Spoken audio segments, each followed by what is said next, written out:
Nasty to Kavanaugh, Judge Kavanaugh then, now Justice Kavanaugh. She was nasty to a level that was just a horrible thing, the way she was. I watched her. I watched her poll numbers go boom, boom, boom, down to almost nothing. And she left angry. She left mad. Now you have a sort of a mad woman, I call her, because she was so angry and such hatred. Yeah, angry, nasty, a mad woman.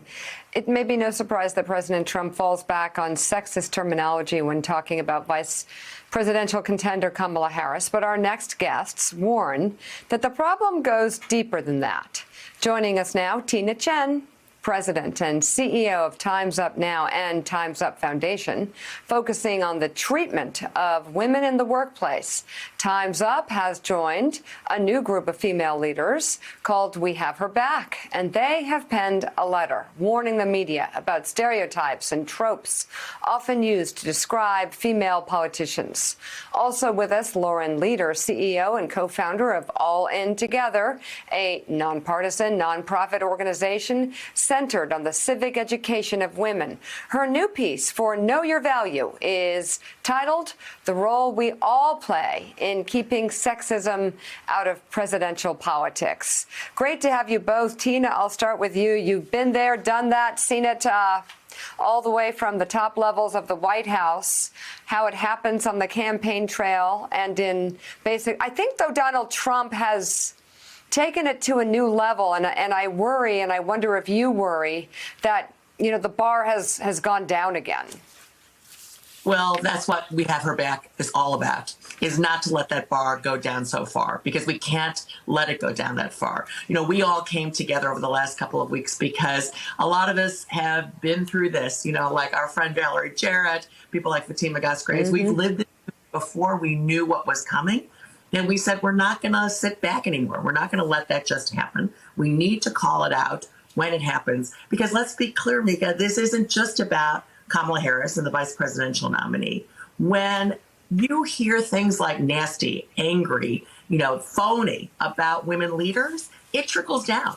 It's not just about who can be president of the United States, it's about who can be a CEO in this country. You know, we have no black women CEOs right now in this country.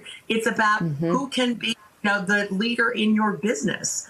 It's about the aspirations of little girls and, you know, across this country. That's what's at risk here. And I wonder, before I get to Lauren, I'll just follow up, Tina. You know, I believe that there is, what we see in these polls, support for the president out there. And this is a president who, you know, paid off a porn star. You know, it's lots of different comments that he made about women grabbing the, and he has an incredible amount of support for someone who speaks this way. At least I'm surprised that all of this was okay with Trump supporters. Do we overall have a tougher hill to climb than we thought? Well, I think we do, because we've normalized the language. Let me give you an example. We issued our memo that you referred to a week ago today, last Friday. 24 hours later, two major news outlets, right? The New York Times ran a headline about wrist corsages, and the LA Times ran an article last Saturday that compared the Veep stakes to The Bachelor and the Oval Office as the ultimate fantasy suite. All right, this is in fact, that's the problem you're pointing out, Mika. It starts with the president, and now it's infected even our mainstream media. And that's why we wrote this memo to news editors and newsroom heads saying, you have a responsibility to police this and police what's going on. We're not talking about shutting people up. We're talking about, think about the language you are using, the message you are sending, the culture we are creating in our country. That's why we're fighting back. That's why we have her back. Got to do better. So, Lauren, thank you, first of all, for writing this piece for Know Your Value. What are some of the things outside of, you know, Donald Trump's blatant, obvious sexism and things like that, but maybe more subtle ways that everybody makes mistakes? Well, right. And I think that's the point of my piece. I wholeheartedly agree with Tina. And you and I have talked about this before. We talked about it last year. The data that showed that the coverage of the women who are running for president were receiving consistently more negative coverage, or sort of the neglect of just less coverage overall. And we talked last year about the double entendre, the negative double entendre of the word ambition, which has, of course, come back over and over again.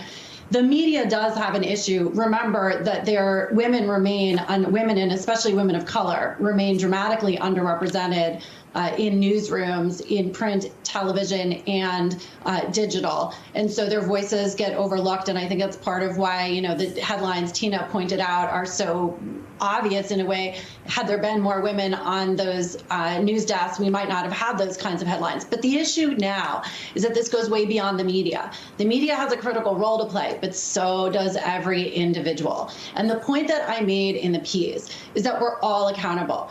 When the George Floyd protests erupted all around the country, we had millions and millions of white Americans who began to look really deeply at themselves and ask the question, am I reinforcing or repeating inadvertently racist tropes that are holding all people back? My point in the piece is we now need to do that about gender. We all need, including women, need to look at the biases that we hold against ourselves and against others and start to disrupt it. In just the last few days, I heard things like she slept her way to the top and, she's, the angry stuff comes up over and over again. Nobody really likes her. Stuff that has absolutely nothing to do with whether or not she's qualified. And the last point I'll make, Mika, this is not about partisan politics. This is not about Kamala Harris. I say very clearly in the piece, Carly Fiorina, when she ran for president, endured hideous sexist attacks. This is not new. This is not partisan. This is about creating a better future for all women, for enabling all of us to be successful without being held back by things that have nothing to do with our capability and our qualifications for the job. And we need to check each other on this. Thanks for checking out MSNBC on YouTube, and make sure you subscribe to stay up to date on the day's biggest stories. And you can click on any of the videos around us to watch more from Morning Joe and MSNBC. Thanks so much for watching.